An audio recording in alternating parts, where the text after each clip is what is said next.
Hello বন্ধুরা, Sagarika food আইটেমে আপনার সবাইকে স্বাগত। আজকে আমি চলে এসেছি ইলিশের একটা রেসিপি নিয়ে। দেখতেই পাচ্ছেন, প্রথমে দিলাম হলুদ গুঁড়ো পরিমাণ মতন,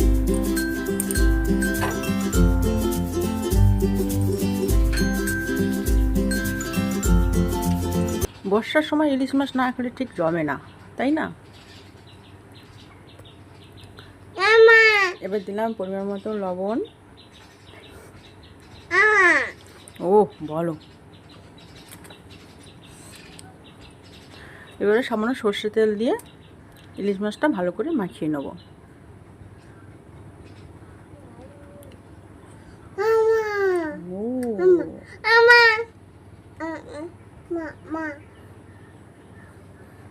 দেখতেই পাচ্ছেন এখানে মাখানো হয়ে গেছে।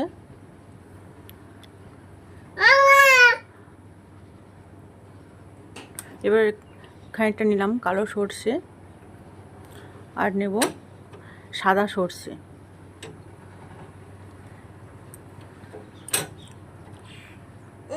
আর দেবো এর সঙ্গে পোস্ত।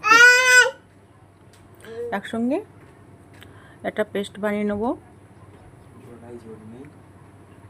আর পেস্ট বানানোর সময় এখানে অল্প আমি লবণ দিয়ে নেব। লবণটা দিলে কি হবে, যেহেতু কালো সর্ষে দেওয়া আছে, শুধু তিতো হবে না।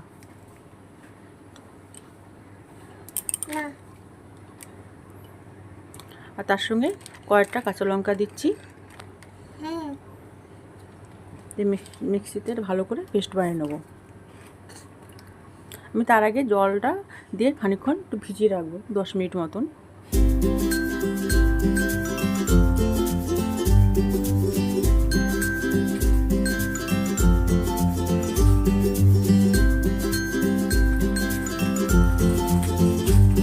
আমি মিক্সার থেকে একটা পাত্রে দেখতে পাচ্ছেন ঢেলে নিয়েছি।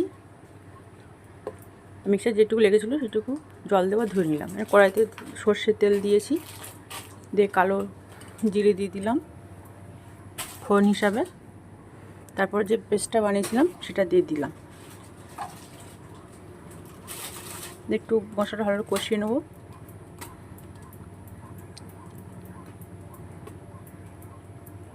তবে দিলাম পরিমাণ মতন হলুদ গুঁড়ো। হলুদটা ভালো করে মিশিয়ে নেব।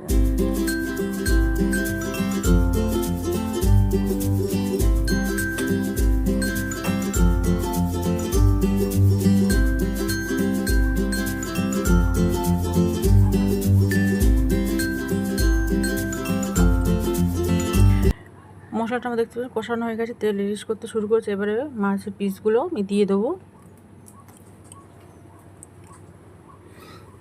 দিয়ে উপরে একটু মশলা, প্রত্যেকটা পিসের উপরে একটু করে মশলা দিয়ে দেবো খুন্তির সাহায্যে।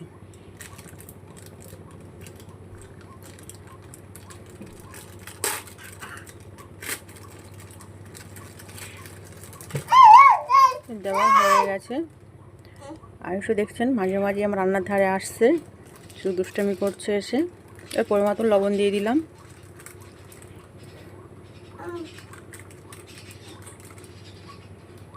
দিলাম লঙ্কার গুঁড়ো। খানিকটা সময় ঢেকে রেখে দিলাম। এবার ঢাকনাটা খুলবো।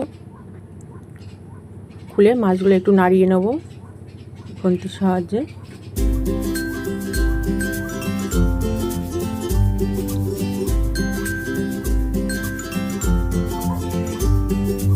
এবারে পরিমাণ মতন জল দিয়ে দেবো। পরিমাণ তো অল্পই জলই দেবো, কারণ রান্নাটা আমি গায়ে গায়ে করবো, বেশি জল দেবো না। দিয়ে আবার খানিকক্ষণের জন্য ঢেকে দিলাম। আর রান্নাটা কিন্তু অলরেডি হয়ে গেছে। এবারে কয়েকটা কাঁচা লঙ্কা দেবো, যেহেতু এর আগে ভিডিওতে বলেছি আমরা ঝালটা একটু বেশি খাই। তাহলে আপনারা দেখলেন কীভাবে রেসিপিটা বানালাম। এই রান্নাটা যদি আপনাদের ভালো লেগে থাকে লাইক, শেয়ার। আর সবশেষে পাতিলেবুর রস কয়েক ফোঁটা দিয়ে দেবো। দিলে